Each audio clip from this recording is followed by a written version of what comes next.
Thank you.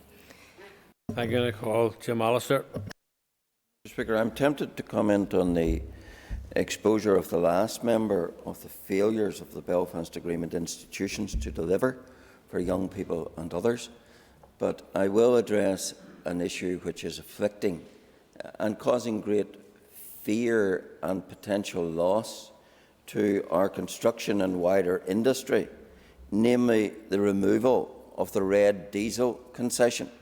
This is going to hit our industry in a phenomenal manner and hit us all in the sense of the passed on increases in prices.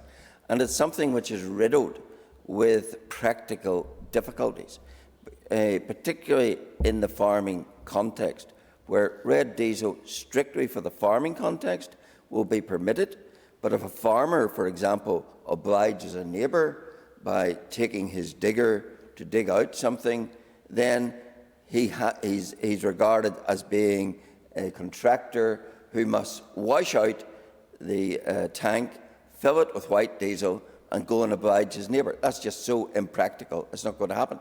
Even charity tractor runs will now be blighted, and matters such as that, even ploughing matches, because there won't be strict farming issues, will be affected. So there is a serious knock-on effect of the removal of the concession on red diesel, and it's something I would call on the government to urgently review. In another particular niche sector, we're going to see, for those who have pleasure crafts, that from June there is going to be an insistence on the using of white diesel in order to propel their craft. Now, that comes particularly from the fact that we're still bound by a European Court judgment, and because of the protocol, that imposition is being inflicted upon us.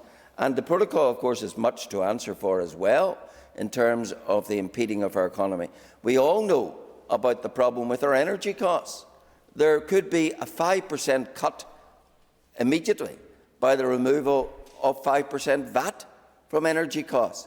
But in Northern Ireland, it wouldn't be allowed to apply, because we are subject to the VAT regime, which insists on a 5% minimum VAT across its areas of control. So even there, again, the protocol is hitting ordinary consumers and ordinary people across the board by its severe impact in something like that. And therefore, the sooner we escape and the EU gives up its sovereignty over Northern Ireland on this and other issues, the better.